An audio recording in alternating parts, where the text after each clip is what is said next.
do not forget to press the notification button, which is right here, so you will be notified of whenever I upload a new video. This helps you remember when I post awesome content for you and helps me feel really confident that you are aware a new video is online right now. Nerdgasm. A nerd sensory overload caused by the introduction of said nerd to the latest technology or fandom. What's up, you awesome geeks, and welcome to Superhero Central's Nerdgasms, a series of reviews of all my favorite show's moments portrayed in said episode. Number 7. Barry vs. the Lackey's of Savitar is really short, but so awesome to see Flash throw them around like ragdolls because of his speedy punches. That was certainly awesome, and I really can't fathom what Barry is capable of doing against regular humans if he went evil somehow. I mean, we have all seen what Zoom did in Season 2, and that gives us a good idea, but the Flash isn't the Justice League founder for nothing in the comics either, since he is really powerful and is not to be underestimated. I'm just so glad we live in a time where we get such an awesome Flash TV show, which captures the Flash in a justified way, guys. It is such an awesome time for us geeks to be alive, right guys? Number 6. Julian aka Malfoy kisses Caitlin, and that just really surprised me, and like right now I'm so envious of him. I mean, I would kiss her if I got the chance, you know, and I gotta say, she is this close to being the hottest girl on the CW Berlantiverse for me, but Thea still takes the cake. Willa Holland, if you see this, call me, okay? Number 5. Barry, Wally, and Jesse train together by racing each other, and at the end of the race they test Wally's capability of being fast enough to hit Savitar from within the distance he has to cover in the future where Iris dies. And he actually succeeds, and this is what I crave for, guys. 3 speedsters running like hell through a massive city whilst having fun together and training for a goal that is gonna save Iris and therefore the world itself as well. Number 4. Team Flash and Savitar trash-talking each other was just amazing to witness, and while that happens, Savitar reveals that Barry is the cause of Savitar being like this in the first place, and they will meet each other officially for the first time, which leads to Barry causing Savitar to be like this very soon. He didn't cause Savitar to get his speed though, but he probably did something to the person who becomes Savitar that causes him to want to become a speedster, and in granting himself that power, he can destroy Barry for what he's done. I think this couldn't be more perfect, and I can't wait to see Barry doing what he's already done in the future, whilst knowing this will evidently create Savitar, and that is gonna be so mind-blowingly awesome to watch, but at the same time so damn nerve-wracking as well. Number 3. Caitlin reveals that she is the one who betrayed them all, and that she cut off a piece of the Philosopher's Stone so that she was able to find out over time if it's capable of taking away her powers. They talk to Savitar through Julian aka Malfoy one more time, and as they do, they track his location, but while doing so they discover he is everywhere in Central City, which leads them to discover furthermore that he was imprisoned inside the Speed Force by the future Flash, and that is why he is basically everywhere. If you are onto this, then that must mean that you are a casual or a hardcore Flash comic book reader, and if not, good job on discovering this with little to no knowledge of the comics.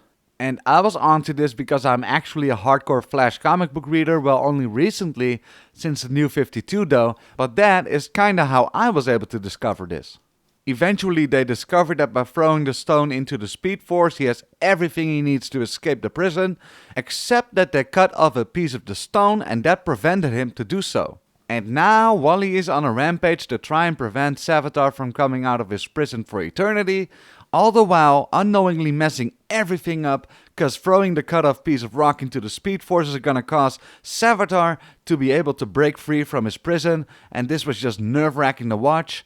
The scene where he failed to do so, firstly, gave me some room to breathe while he and Savitar were trash-talking each other, but then he succeeds and we have to move on to the next Nerdgasm. Number 2! Wally opens up a portal and throws the stone into the Speed Force. While doing so, he gets pulled in by the force that the Speed Force possesses and causes him to be sucked in, and it destroys part of his suit.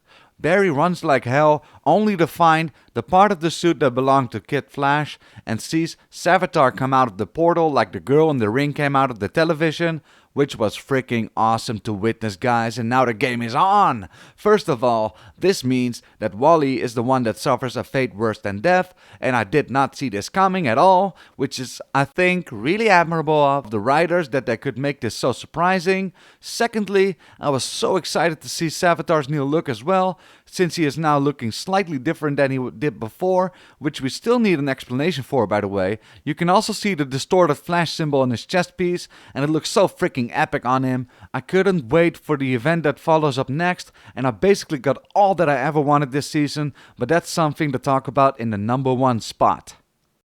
Numero uno.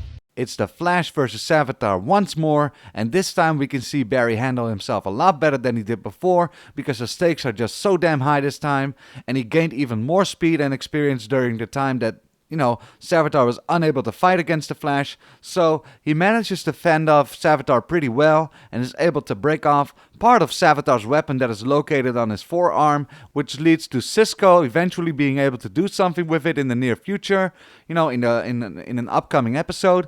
What that will be, we do not know as of right now, but I'm pretty sure that Cisco will be able to do something with that piece of Savitar's weapon that will get them closer to defeating Savitar eventually. Now, this fight sequence was just so beautiful, and I can't wait to see the battle that follows after this in the upcoming episodes, geeks. I most certainly want to watch this fight scene multiple times after I'm done writing this Nerdgasms episode again, and no one can ever stop me. Please don't try. You'll fail.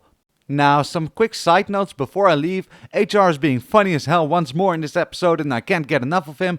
HR slamming Cisco's goggles on the table and Cisco going like, "Stop it!" was just so damn funny. I love the chemistry between those two. And last but not least, I want to talk really quickly about Savitar once more calling HR an imposter or a pretender, because I have absolutely no idea what this means.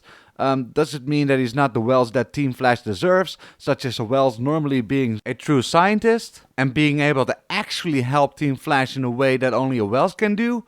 Or is it that he meant that this H.R. Wells is actually not a Wells at all, and he is actually someone else pretending to be Harrison Wells from Earth 19 with this face change device thingy he has, and he is secretly someone else who has been sabotaging this team the whole time?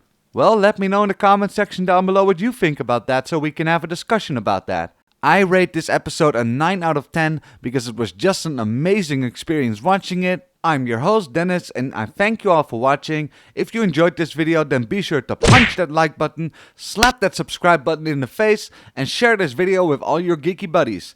This was Superhero Central's Nerdgasms for The Flash Season 3 Episode 15, and I wish you all a very awesome day.